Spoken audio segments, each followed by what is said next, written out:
Next we have Ruchika Yadav. She is a senior product manager with over 5 years of experience, and the topic of the day is driving long-term product success, data-driven decisions, and user-centric roadmaps. Yeah, over to you, Ruchika. Okay. So, hi everyone. No, it works. You can just give me this one to like put up next to backwards and tell me how it works. Okay, that's it.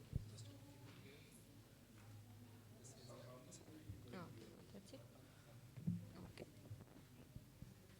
So, hi everyone. I'll just take few minutes to introduce myself. My name is Ruchika Yadav, and I am a graduate from IIT Delhi. I have around 6 years of product experience working with multiple startups as well-established organization. Currently, I've been associated with Delivery, which is a top logistics firm.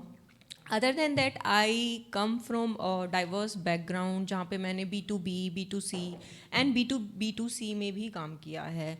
So I will share my learnings with you today in terms of how as a product manager you plan your roadmaps in terms of not achieving short-term goals but looking forward to working on long-term outcomes, and how you can derive them and what are the two core pillars to that. In my opinion, or you can say in my previous years of learning experience, I have come to a point of learning where I feel data is something which helps you understand your users' behavior, your product consumption and everything. And data and keeping users at the center of your decisions is something that help you achieve those long-term goals. So that's the touch points I'm going to be taking into this session. And then we can have a quick round for questions and answers, right? So why as a product person long-term success matters? So as we started our session by hearing from Chitrant Sarma on product sunsets, right? So whenever you're working on a short-term goal, it just gives you a quick or short attention.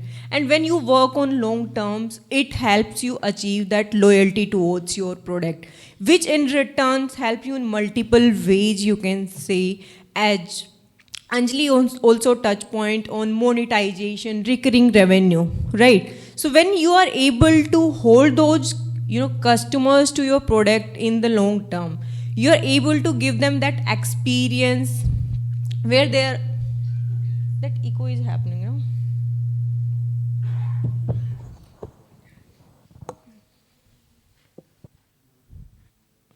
Okay, thanks. So I'll move to next slide. Can you full screen it? Okay. So as you can see, there are two lines designed. So when you focus on long term, it will initially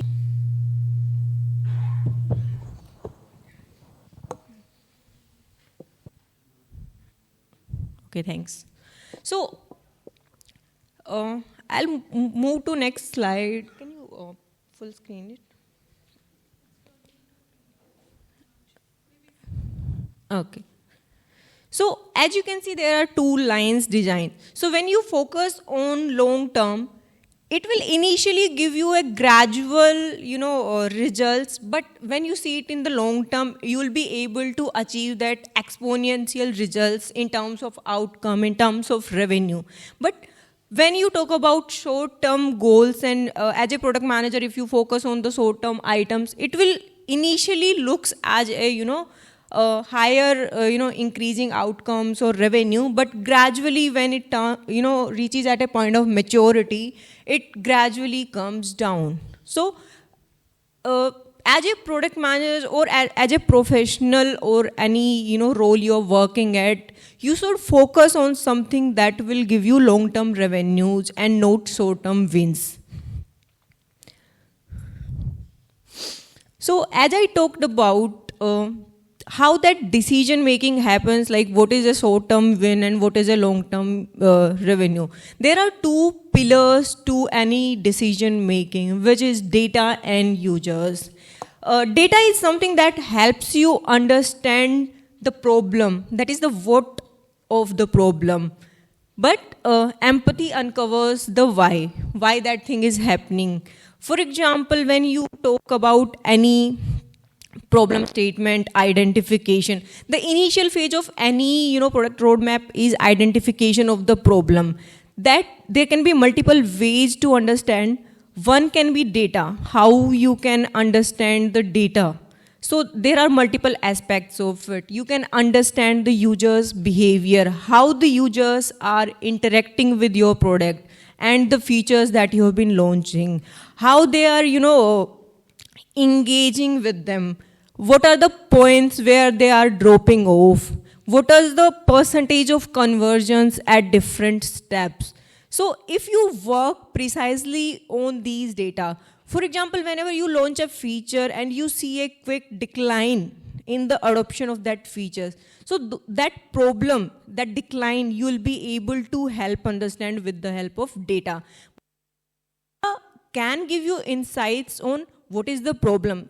That's say a certain higher number of drop-offs are happening at a certain point. But why that is happening, that will be gained through the insights from users.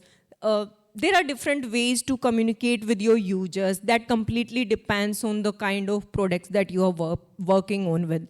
Like B2B works differently, B2C works differently. So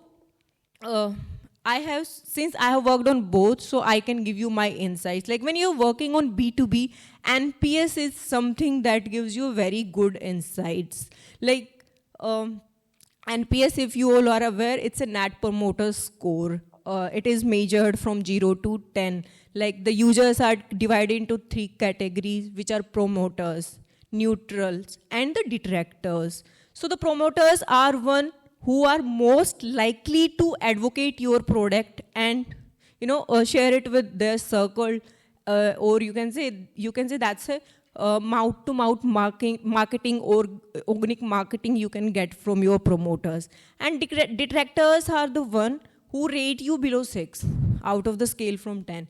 And they are the one who spreads the negativity around your brand.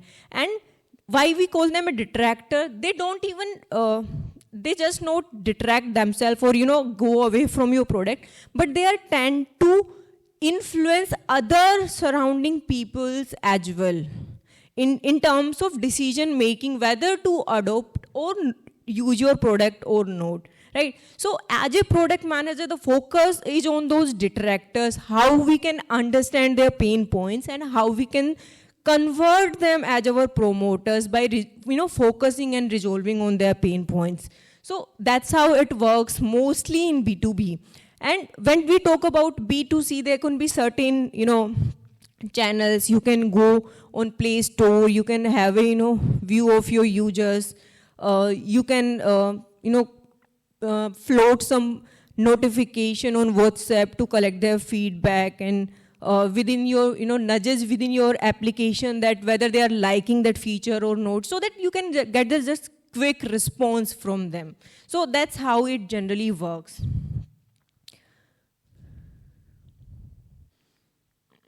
Can you please next? So I'll talk about little details here, like what data helps you understand, what users or the empathy towards users help you understand, and how do they work synergetically together. So it's not always about just working on data or just working with user insights, because you'll end up on compromising at one front. Because when you focus on data, it will just help you in achieving the numbers or the metrics. That can be one thing, but it will not give your users that delightful experience or that personalized experience that will be missing when you focus mostly on data and not users.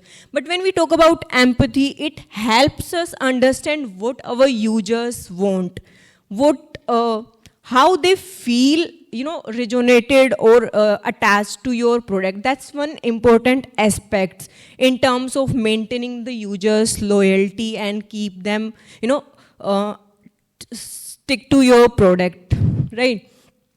So why they are, best works hand in hand, which is data identify or you can help you understand the problem, identify the trends, the points of drop-offs from the user, but empathy help you understand the user needs, how they interact, and what are the challenges, and that helps you convert those data insights into some actionable items, that what you should build and how you should build, right?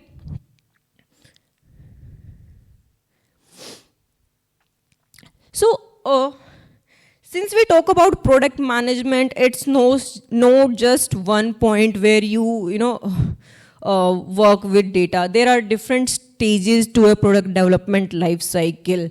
So there is each step where you can work with data, understand your users. So it starts from discovery to scaling up your product, and even you can say pivoting your product or iterating your product.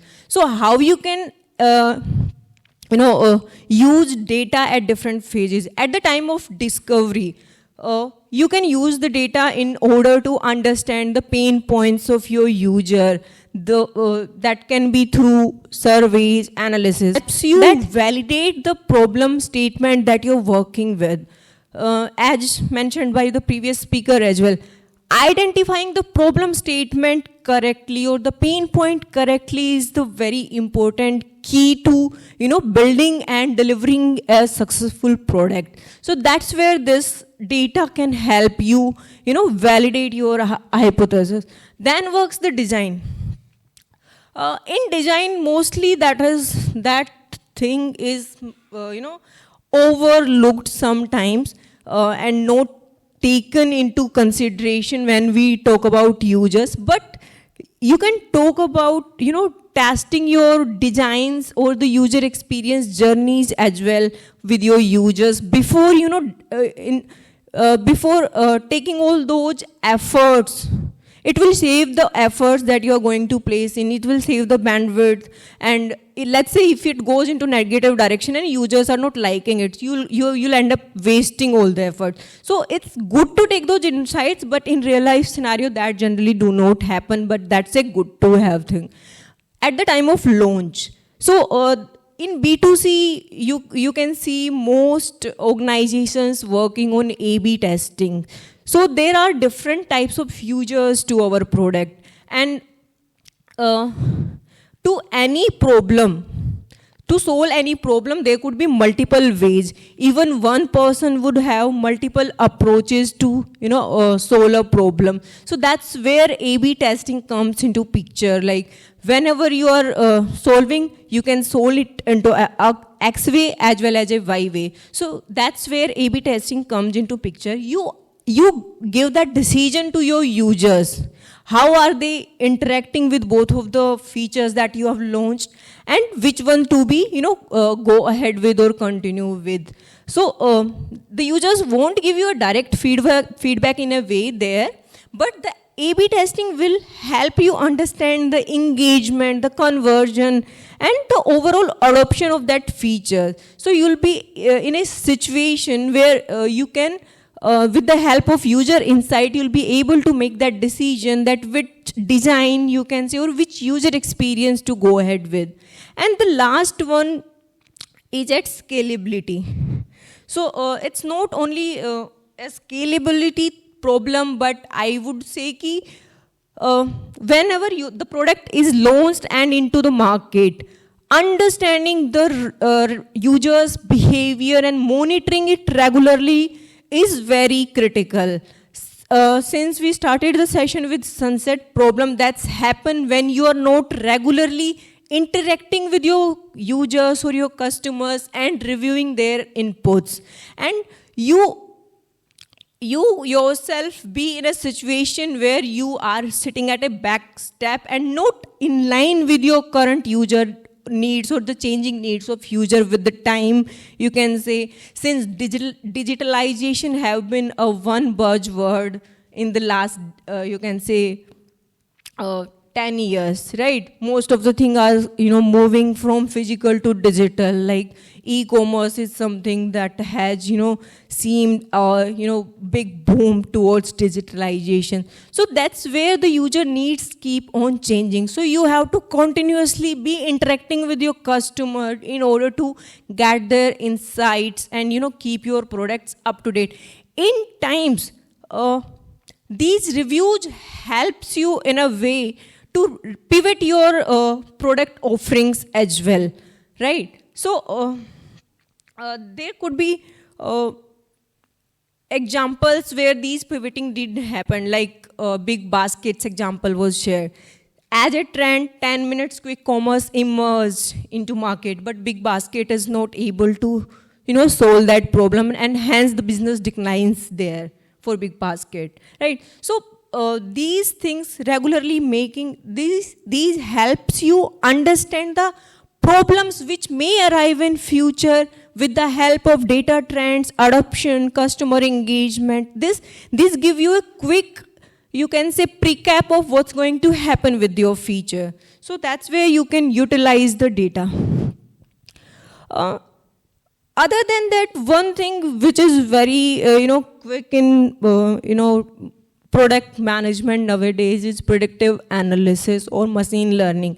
As a outcome, it is also known as AI, right? So how we can utilize data in, building different more AI models and, keeping your products up to date. So the use of historical data with the help of machine learning and statistics models to forecast future behaviors. So how is it important? The predictive analysis not only gives you, the past history or just past trends. By understanding the user behavior or trends, it also helps you in understanding what the user is going to be needed in future. So it gives you an insight of future, so you can plan your roadmap or your offerings accordingly, right? For example, when we see Spotify or Netflix, they utilize predictive engines or machine learning engines to give you a already playlist that you can utilize. That how they are able to achieve that with the help of machine learning. That data is that data is there, the consumption data the users are having, the kind of songs they are listening to, what time they listen to what kind of songs. All that data is present into their structured databases, and those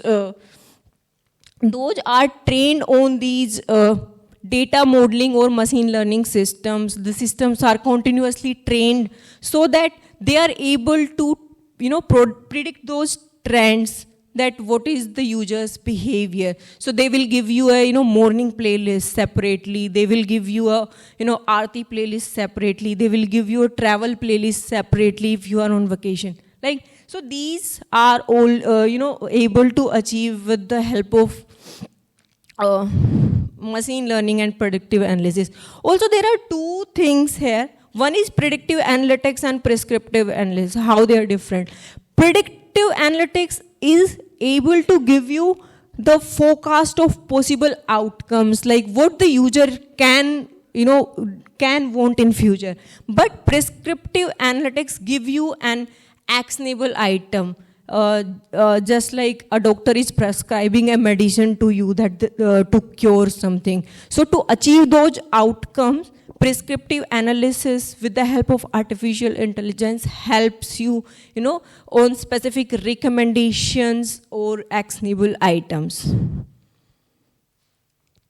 Then comes the second pillar that I want to touch upon, which is keeping users as a center to your research. So as I talked about, data gives you insights on understanding what of any problem statement. But when we talk about users, that helps us, empower on understanding the why part of the problem statement and how part of it. Like जब हम problem को अच्छे से समझ पाएंगे क्या challenge आ रहा है, then only we'll be able to solve that with the help of personalization, customization that happens over most of the products nowadays, right? For example, when we talk about Blinkit or Zepto, whatever we have ordered in previous orders, they will give you a personalized experience that you can order this thing as per your behavior. You can order this thing in the morning. You need this thing. Order this thing with us, right? Same thing happens with Zomato and Swiggy as well.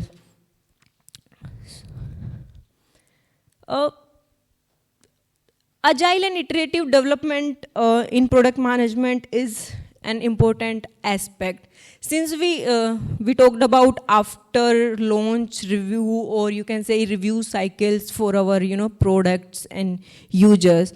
So when we talk about those, whatever feedbacks we are getting, that we need to accommodate into our product. That's how Agile help us. So mostly there are two frameworks. One is Waterfall and the another is Agile, that is widely followed in our product industry. Waterfall is something where the product scope or the project timelines are rigid and not open to changes very frequently, while Agile helps us iterate our product at each stage of you can say the life cycle, within the design, within before launch, after launch, at each step of life cycle of any product. Agile helps us give that iterative approach.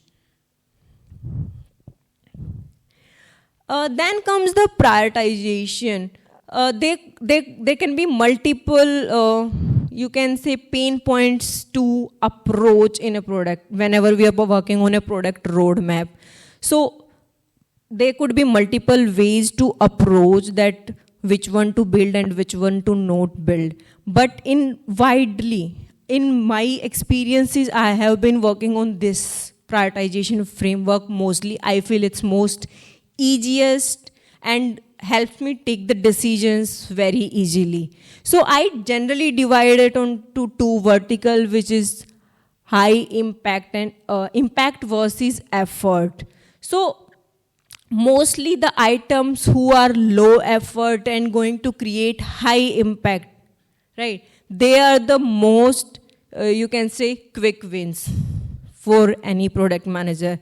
So, but there are some items in the roadmap who requires very huge you can say efforts, but not giving that much of impact. For example, working on a technical debt, that's something would require very high effort, but in terms of how outcome or business outcomes, it won't have that impact visible. So they are, you can say, taken as a fill-ins. Whenever your bandwidth, you can work on them, but they are not generally prioritized. So highest priority items are the low effort and highest impact in terms of, you can say, revenue, user engagement, user adoption, user conversion, etc.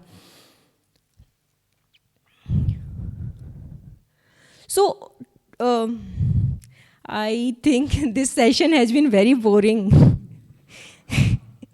I designed it in a way that I would share my experience. Yes, please.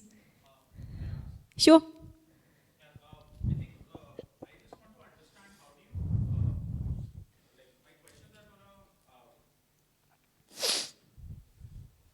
Yeah, can you hear me? Yeah. Awesome.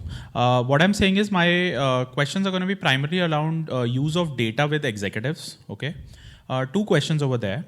One is I've seen particular stereotype of executives who are very data driven. Even when it's a 0 to 1 product, they'd say, hey, you don't have OKRs, quantitative OKRs to basically define your goals until unless we won't prioritize. So how do you handle those situations where you know that there's not enough data available? It all is going to be qualitative data. At max, you can do surveys and just come up with some hypothesis, but again, it's not going to be statistically significant to maybe have a proper quantitative OKR around it. Like, how do you convince stakeholders in or especially your executives in doing that? Second question on executives is, I've also seen that most of the times people use data as a confirmation bias, okay? Like, I already have a particular hypothesis in my mind where, hey, like I'll take an example, right? Like Amazon wants to launch quick commerce. Now, what all they want to do is go and figure out in terms of data how they can, maybe justify it to Jeff Bezos to get a funding. That's pretty much it. So it's a lot of confirmation bias. So I'll tell you the problem in that is, right, we have a selection bias where we say, hey, maybe in groceries we have a PMF, we'll pick data from there, show it, it's amazing. But if you were to do it in heavy and bulky, say electronics category, there isn't. So I think there's also like a lot of confirmation bias. So 2 questions. How do you convince stakeholders on qualitative OKRs? And how do you make sure that you don't have confirmation bias in your data? Like, how do you, maybe solve those problems? Super curious to know that. Thanks. Sure. So to answer your first question, sometimes there can be possible, whenever we are working on a new feature, that generally happens that you do not have any kind of existing data. So that's where this challenge comes from. But I would say in such situation, going into the users, going to your users, identifying the right market, then the right set of users you are going to, you can say you are going to build that feature for.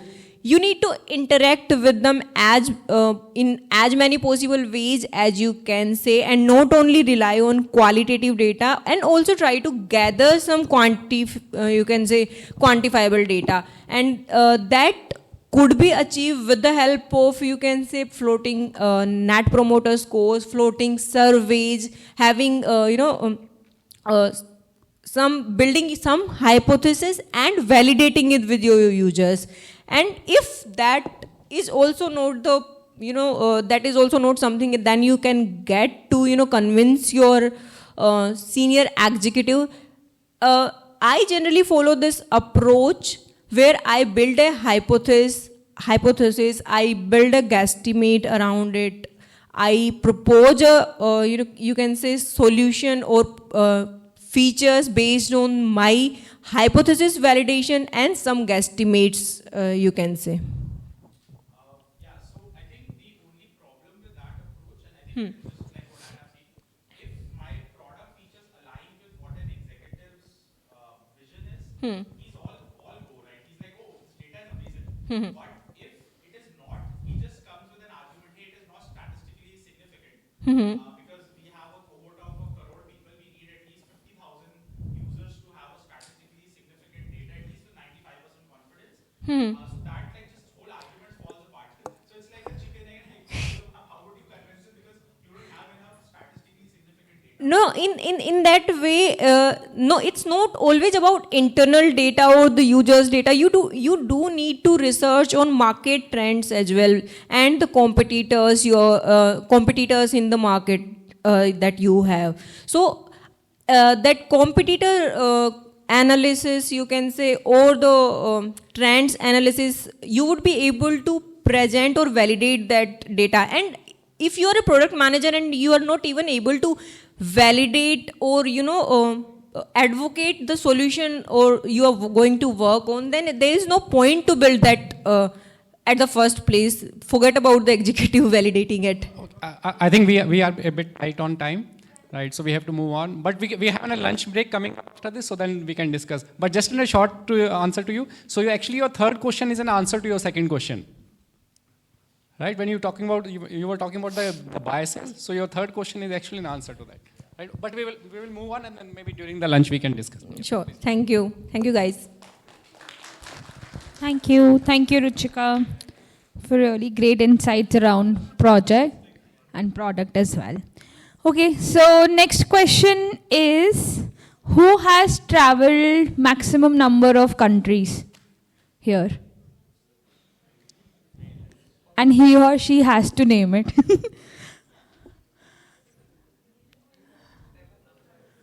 Yeah. Okay, so probably we'll start with greater than 5. Anybody? Okay, greater than 10. Okay, greater than 15. Okay, I think you are the winner then. Please. Yeah, 15.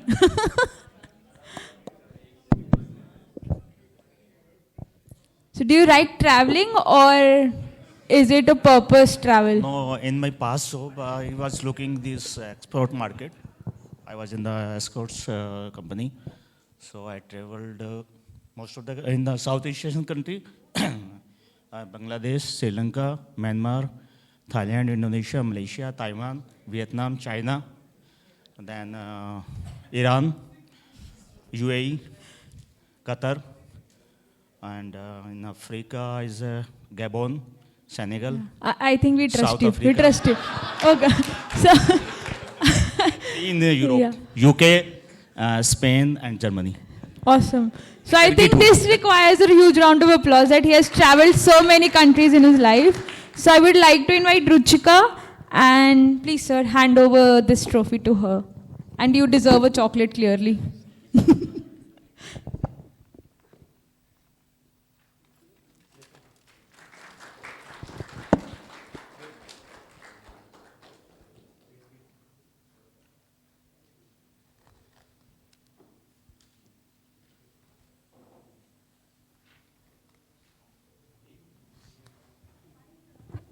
Camera is also stuck, hearing number of countries.